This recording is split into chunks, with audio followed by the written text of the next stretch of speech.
Here we go. I am Biffy Claro.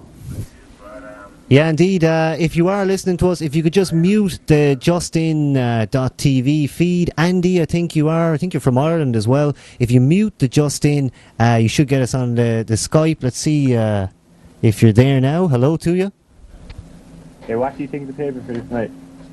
I thought it was, as many have said, a bit of a train wreck. I mean, the first match was unplanned, I think, and to see so many guys come out and sort of take on Show Miz, I mean, what was the point? It seemed very unnecessary, I think, at the beginning of the pay-per-view. Other than that, I think you had some matches that were kind of long and had a bit of time. So, I mean, I suppose I'm really just happy to see anything a little bit better than TV. But what about yourself? What did you think about it tonight? I couldn't agree more. I thought it was probably the worst pay-per-view since December, or the ECW pay-per-view was December to December. Probably the worst one since then. I just wanted to get where do you think the industry will be in about 5 years? I'll give you that one. I can see WWE still playing it really safe and probably appealing more to the kind of younger, not so much kids, but I suppose under 18, between 10 to 18 kind of bracket, and maybe even the younger kids, playing it safe still, staying in the PG role, and just I think they're going to keep on delivering the same safe product, and it's kind of worrying to me if they do that. Someone like TNA can really stand out over them, but it just depends on, I suppose, where you're coming from. And I think kids now, if they might just get into WWE at a young age, 5 or 6, and it might be fascinating to them because they would have never seen anything like it. But for people who've watched it for so many years, both of us, I mean, not saying our age, but for quite some, but definitely over 20 plus years, maybe even 25 at this stage. But maybe we just have seen so much of it that it might be a little bit stale to us, and TNA definitely offers a fresh alternative. But I think WWE will play it safe, and they'll always, well, fingers crossed, be good competition like TNA that can appeal to fans who want something a bit more edgy and a bit more appealing and not as safe. And I suppose they have the PG rating too. But that's probably my take on it. Yeah, where would you think it would be yourself, Andy, in 5 years' time? I don't think I'd say WWE probably gone now by the way it's going to the moment, because they're not going to keep any loyal fans.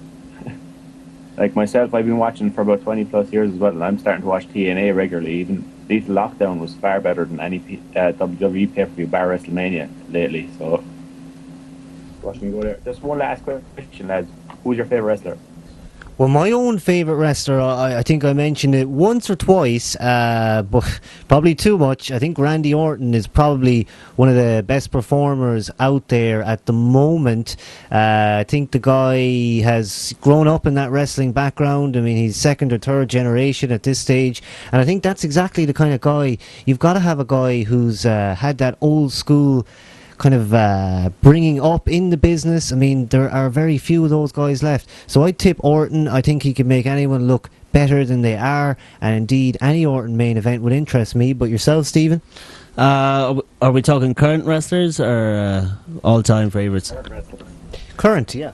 For me, I'd probably might be a bit controversial on this one, but because his mic skills still need a bit of work. But I'm a big fan of John Morrison, and I think he can, fingers crossed, turn it around a bit and really be a big player and a main eventer in the future. I think he's got all the characteristics of a classic, I suppose a classic WWE wrestler who a couple of years down the line you might see in the Hall of Fame. I know that might be a bit much to predict at this stage, but he definitely has the potential, and he definitely has the skill and the look to do it. Just sometimes those promos worry me a bit, but maybe he might just find his character. I don't know, they're very false sounding, kind of like some of Cena's ones, and it's something that I think is holding him back. But for me, probably Jomo would be probably one of my favourites at the moment. And before you go, Andy, we're going to have to ask you that question. I mean, who's your favourite? I'd probably go with The Miz, because he's awesome. Good choice. The Miz is awesome. Great show. Keep doing it. Listen, thanks very much for calling, and indeed, thanks for your comments, and we'll speak to you again, alright? Bye-bye now. And indeed, that was Andy from Ireland as well. And indeed, the Skype line is open. Skype us WrestleDope. We won't stay here for too much longer, but this is kind of what we do here on a Sunday. Yeah, and hopefully there might be a lot of people who have never seen the show before, and it's not a big fancy flash production. We're just two people who the Skype line is busy. Yeah, I think we got Josh here. Hello to you, Josh. Yes, I'm back. You're back. What else have you got to say to us, Josh? Yes. I was wanting to share something I found out about WWE. Okay. Go ahead, yeah. The highest paid wrestler in WWE only gets about $500,000. All right. Yeah, fair enough. Anything? How much money the highest paid wrestler in TNA gets? Shoot. $2 million. Okay. $2 million from Josh. And indeed, thank you very, very much for that call. And indeed, Josh, we'll have to get back to you at another time. And indeed, we will do that. No, we won't do what I was going to do, but there you go. I think we'll shut the old Skype down now and give it a rest. I mean, I just want to talk about some more of those matches. What else are we missing? I think we've covered them all at this stage. Mysterio, Punk. Yeah, Mysterio Punk. Let me think about that for a moment. That was close to the beginning of that pay-per-view after that whole Show Miz debacle, and the guys had a lot of time in there, and I think CM Punk escaping without a head shave. I'm sorry, I mean, a lot of these matches just didn't leave a lot to say. I think we said it all as it was happening. Not much of kind of an aftermath for this. Belts changing hands. Well, new women's champion, Beth Phoenix. Yeah, I think it's always the worst pay-per-view of the year, hands down. It always has been. When it was called Backlash, it was always pretty awful. Surprisingly, sometimes you might get a title change. Tonight, not the case.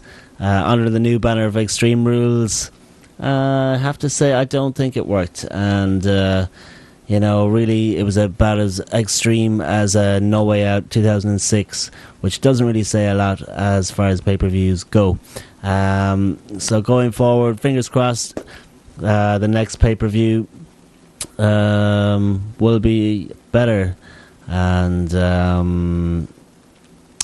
don't think it will be hard after tonight's one, because it really did leave something to the imagination. But in saying that, what can you do? Onwards and upwards. I think that's about where we will leave it. We've had a successful test of Skype, and we've done that non-stop commentary. A lot more to do here on WrestleDope. Come back every Sunday, 3 p.m. Eastern, 12 Pacific, and 8 p.m. GMT. And don't forget that youtube.com/TheWrestleDope, WrestleDope.com as well. And indeed, come back to the profile here, and all this stuff from the night instantly archived. Just thanks to everybody for sticking around and for all your comments and feedback. It is appreciated, and fingers crossed. We'll see you again next week. For those who are regulars, thanks once again, and for those who are new to the show, do come back and give it a chance. If you liked it, happy days. If you didn't, no worries. We're not everybody's cup of tea. But again, thanks for sticking around. Yeah, Riffin, no need to watch us on YouTube if you don't want. We put a lot of stuff up there, certainly only for the heavy hitters, if you like, the people who enjoy the show, and that's why we do it, for the people who value, I think, what we're doing. And we're just having a mess around, really. I mean, that's all it really is. It's WrestleDope, and we have fun every Sunday. That's it from us. I hope you enjoyed Extreme Rules tonight.